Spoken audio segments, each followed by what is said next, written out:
Hello students, welcome to online classes.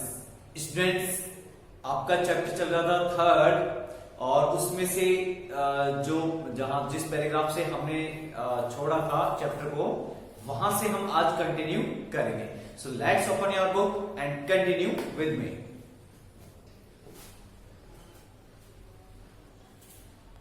So students, आपकी जो book है हनी ड्यू से ओपन कर लीजिए और उसमें जो है आपका चैप्टर था third, glimpses of the past. इसमें जो हमारा ये फर्स्ट टॉपिक हो गया था द मार्टियर्स, ये हो गया था। ये द कंपनीज कॉन्क्वेस्ट, ये भी हमने रीड कर लिया था। उसके बाद में ये जो थर्ड हमारा पॉइंट था ब्रिटिश रूल, यानी ब्रिटिश शासन। ब्रिटिश रूल का मतलब क्या है यहाँ पर? ब्रिटिश शासन, यानी 1765 से लेकर के 1836 तक के टाइम के जो कुछ झलकियां हैं यहां पर देखिए, ये सब हम रीड करेंगे। तो ये आप ओपन कर लीजिए। यस, देखिए,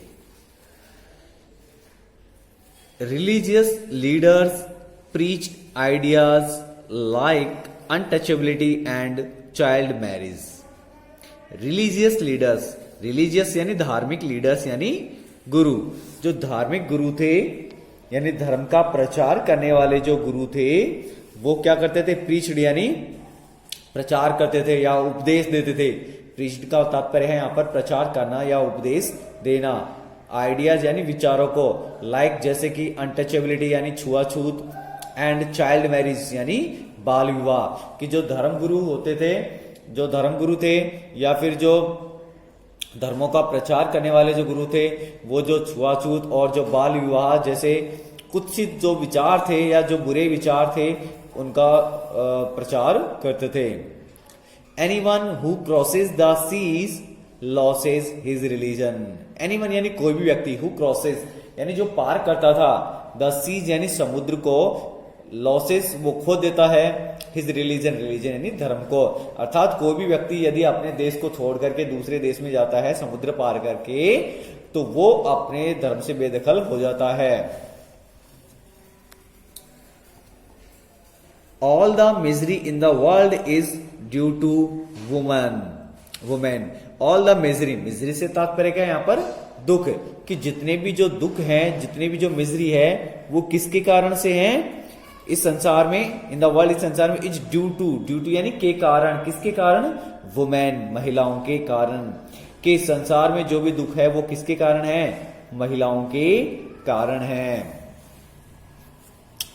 द ट्रूथ वॉज दैट, सत्य बात यह थी, दैट की इंडियंस, जो भारतीय लोग थे, उन्होंने हैड लॉस्ट, खो दिया था, सेल्फ रेस्पेक्ट यानी जो आत्मसम्मान है उनको खो दिया था। सत्य बात तो ये थी कि जो भारतीय थे उन्होंने अपना सेल्फ रेस्पेक्ट खो दिया था, यानी आत्मसम्मान। सेल्फ रेस्पेक्ट मीन्स आत्मसम्मान उन्होंने लॉस्ट यानी खो दिया था।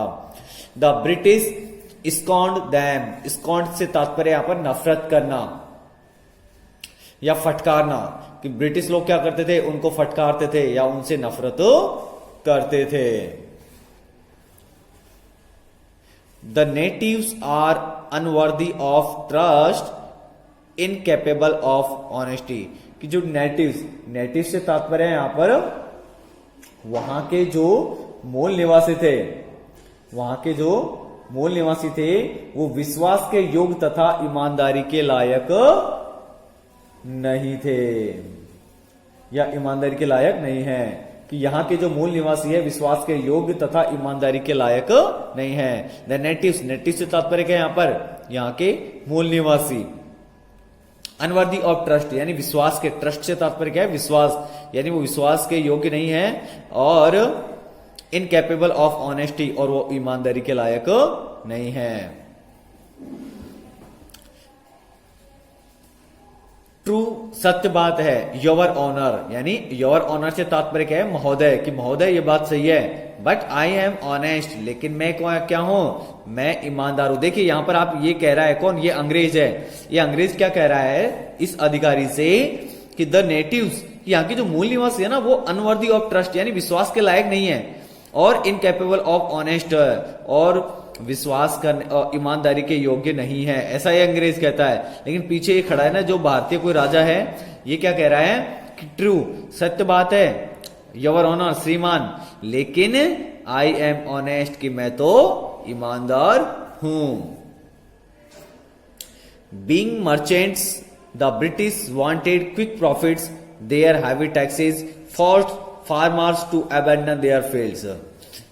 बीइंग मर्चेंट, बीइंग यानी के नाते, किसके नाते, मर्चेंट्स यानी व्यापारी होने के कारण या व्यापारी होने के नाते, द ब्रिटिश जो अंग्रेज थे, वांटेड वो चाहते थे, क्विक यानी तुरंत, प्रॉफिट्स यानी लाभ, व्यापारी होने के नाते जो अंग्रेज थे वो तुरंत लाभ चाहते थे। दे आर हैवी टैक्सेस, कि उनके जो भारी भरकम जो टैक्सेस थे, कर थे, जो लगान थे, फोर्स्ड उन्होंने बाध्य कर दिया, फोर्स से तात्पर्य क्या, यहाँ पर बाध्य करना, फार्मर्स किसानों को, टू अबैंडन, अबैंडन मीन्स त्यागने के लिए या छोड़ने के लिए, देयर फील्ड्स उनके खेतों को, और उनके भारी भरकम लगानों के कारण वहां के जो किसान थे उनको वो उनके खेतों को छोड़ने के लिए बाध्य हो गए। But your man are taking all my crop. अब यहां पे एक किसान कह रहा है किससे, एक अंग्रेज अधिकारी से, देखिए क्या कह रहा है, बट लेकिन योर मैन, आपके जो आदमी हैं, are taking all my crop, वो मेरी सारी फसल ले गए।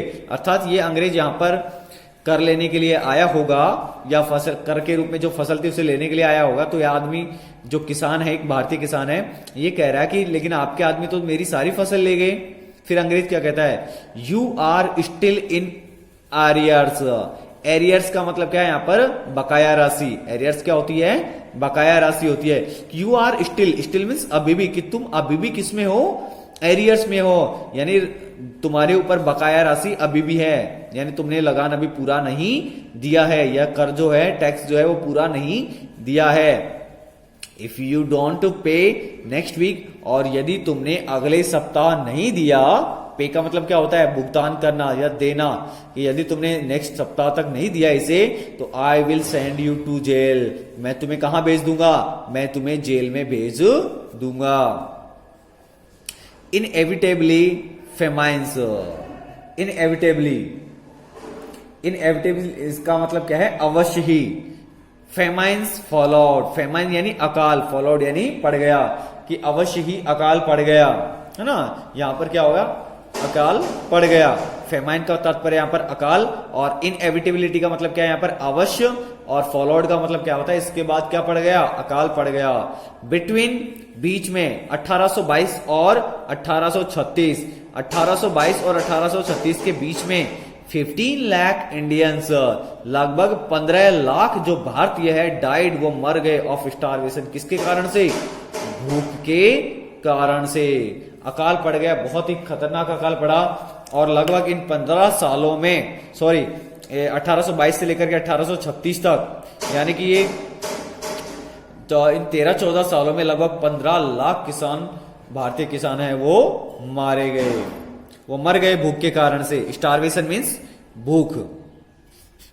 द ब्रिटिश पॉलिसीज, जो ब्रिटिश जो नीतियां थी, अंग्रेजों की जो नीतियां थी, पॉलिसी से तात्पर्य क्या है यहाँ पर, नीतियां थी, रूइंड उन्होंने बर्बाद कर दिया, द एक्सपर्ट आर्टिसियंस, एक्सपर्ट यानी विशेषज्ञ जो कलाकार थे, जो कुशल कारीगर, एक्सपर्ट यानी कुशल, आर्टिशियन यानी जो कारीगर थे, एंड देयर बिजनेस, और उनके जो व्यवसाय थे उन सभी को क्या कर दिया, नष्ट कर दिया। रूइंड से तात्पर्य क्या यहाँ पर, नष्ट करना, बर्बाद करना। अंग्रेजों ने ऐसी नीतियां बनाई, पॉलिसी से तात्पर्य क्या यहाँ पर, नीतियां, कि अंग्रेजों ने ऐसी नीतियां बनाई कि उन्होंने यहाँ के भारत के जो एक्सपर्ट आर्टिशियन थे, एक्सपर्ट आर्टिसंस थे, यानी जो कुशल कारीगर थे, उनको और उनके धंधों को क्या कर दिया, चौपट कर दिया या नष्ट कर दिया।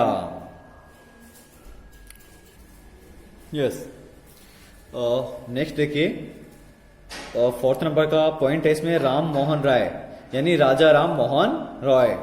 इनका जो बर्थ है, जो जन्म है, वो 1772 में हुआ था, 1772 में, और इनकी डेथ हुई थी 1833, 1833 में। तो देखिए, ये Ram Mohan Roy learn man, learn man का मतलब क्या है यहाँ पर, शिक्षित व्यक्ति या विद्वान व्यक्ति थे। कौन, राम मोहन राय, फ्रॉम बंगाल, कहां से? बंगाल से, कि राजा राम मोहन राय एक शिक्षित व्यक्ति थे बंगाल से अर्थात वो बंगाल के रहने वाले थे। अंडरस्टूड, वो समझ गए कि what was wrong with the country, कि व्हाट वाज रॉन्ग, क्या गलत था, विद द कंट्री यानी देश के साथ में क्या था, देश में क्या गलत हो रहा था, इस चीज के बारे में वो अच्छे से समझ गए। लेट अस नॉट डेस्पाइज आवरसेल्व्स, डेस्पाइज का मतलब क्या है यहां पर? तुच्छ, कि हमको अपने आप को तुच्छ नहीं समझना चाहिए। आवरसेल्व्स यानी हमें अपने आप को तुच्छ नहीं समझना चाहिए या निम्न कोटि का नहीं समझना चाहिए। ओवर एंशियंट कल्चर, हमारी जो एंशियंट मीन्स प्राचीन जो संस्कृति है, कल्चर है, इज ग्रेट, वो महान है। एंड वी आर कैपेबल, और हम क्या है? कैपेबल है यानी सक्षम है। ऑफ ग्रेटर अचीवमेंट्स, ग्रेटर यानी अधिक, और अचीवमेंट मीन्स उपलब्धियां, कि हम अधिक उपलब्धियां अर्जित करने में क्या है? कैपेबल है, सक्षम है।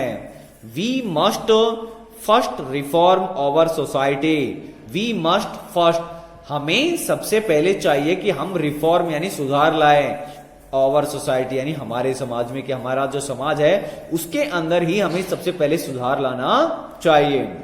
सुपरस्टिशंस, सुपरस्टिशंस का तात्पर्य यहां पर अंधविश्वास, कि अंधविश्वासों ने क्या किया है? हैव बीन रूइनिंग अस, कि जो अंधविश्वास है वो हमको रूइन यानी बर्बाद कर रहे हैं या हमें खोखला बना रहे हैं।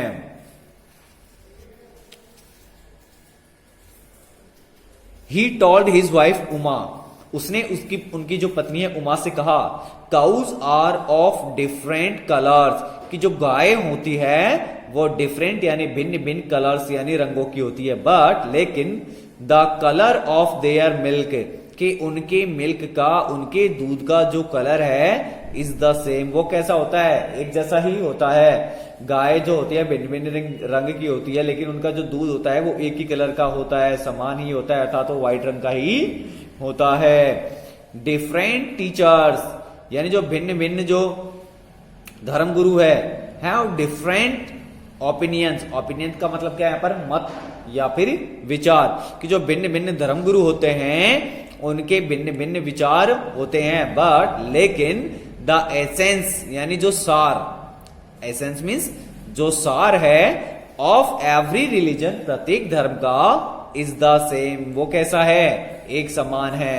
राजा राम मोहन राय ने कहा अपनी पत्नी से कि जो गाय होती है भिन्न भिन्न कलर की होती है, अलग अलग कलर की होती है, लेकिन उनसे निकलने वाला दूध कैसा होता है? एक ही कलर का होता है। उसी प्रकार से जो भिन्न भिन्न प्रकार के, भिन्न भिन्न धर्मों के जो टीचर्स यानी धर्मगुरु जो हैं, हैव डिफरेंट ओपिनियंस, उनके भिन्न भिन्न मत हो सकते हैं, लेकिन बट द एसेंस, जो सार है, ऑफ एवरी रिलीजन, प्रत्येक धर्म का, इज द सेम, वो कैसा है? समान है। He was attracted by science and modern knowledge. अब ये जो राजा राम मोहन राय थे वो क्या थे? अट्रैक्टेड, वो आकर्षित हुए, बाय साइंस यानी विज्ञान से, एंड मॉडर्न नॉलेज यानी आधुनिक ज्ञान से वो आकर्षित हुए। Knowledge should be practical and scientific, जो ज्ञान है, नॉलेज जो ज्ञान है, शुड बी वो होना चाहिए कैसा? प्रैक्टिकल यानी व्यवहारिक, एंड साइंटिफिक और वैज्ञानिक। ही स्टार्टेड, उन्होंने शुरू कर दिया, न्यूज़पेपर यानी समाचार पत्र, बट लेकिन द सस्पिशियस ब्रिटिश, सस्पिशियस से तात्पर्य क्या है यहां पर? शंकालु। उन्होंने, राजाराम मोहन राय ने एक न्यूज पत्रिका शुरू की, लेकिन जो शंकालु अंग्रेज थे उन्होंने रोक दिया दैम उनको इन 1823 1823 में। 1833 में राजाराम मोहन राय ने एक पत्रिका, समाचार पत्र शुरू किया था, लेकिन जो शंकालु अंग्रेज थे कि कहीं ये भारत की जनता को भड़का नहीं दे, इसलिए उन्होंने उसको बंद करवा दिया। ही क्रॉस्ड द सीज, फिर उसके बाद में वो क्रॉस्ड यानी पार करके गए, द सी यानी समुद्र को, एंड वेंट टू इंग्लैंड, और वो इंग्लैंड चले गए, टू सी ये देखने के लिए कि what made the British powerful, कि ऐसी क्या चीज है जिसने ब्रिटिश जो अंग्रेज लोग थे उनको पावरफुल यानी ताकतवर बना दिया था। देयर ही टोल्ड देम, वहां पर उन्होंने कहा या बताया, क्या कहा देखो, कि we accept you as rulers, we accept, accept mean स्वीकार करना, कि हम स्वीकार करते हैं, यू आपको, एज रूलर्स यानी एक शासक के रूप में हम आपको स्वीकार करते हैं, एंड यू मस्ट एक्सेप्ट, और आपको भी ये स्वीकार करना चाहिए, एक्सेप्ट करना चाहिए अस हमको, एज सब्जेक्ट, सब्जेक्ट मीन्स प्रजा, कि हम आपको शासक के रूप में स्वीकार करते हैं लेकिन आपको भी हमें प्रजा के रूप में स्वीकार करना चाहिए। बट लेकिन यू मस्ट रिमेंबर, आपको ये अवश्य याद रखना चाहिए, द रेस्पॉन्सिबिलिटी, जो जिम्मेदारी है ए रूलर, एक शासक की, ऑफ टू हिज सब्जेक्ट्स, अपनी उसकी जो जनता है, जो प्रजा है, जो सब्जेक्ट है, उसके प्रति उसका ध्यान होना चाहिए।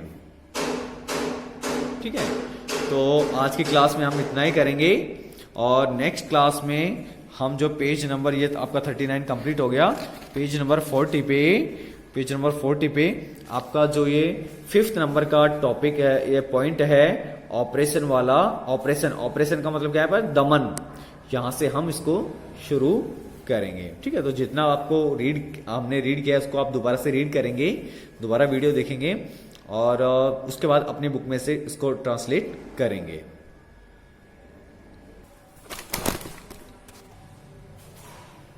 सो स्टूडेंट्स, मिलते हैं नेक्स्ट क्लास में। और हाँ, अभी तक यदि आपने चैनल को सब्सक्राइब नहीं किया है तो जो लाल कलर में, रेड कलर में जो नीचे लिखा हुआ है सब्सक्राइब, उस पर आप क्लिक करिए, और जो बेल आइकन है उस पर भी क्लिक कर दीजिए आप, ताकि जैसे नेक्स्ट वीडियो अपलोड हो उसका नोटिफिकेशन आप तक पहुंच जाए।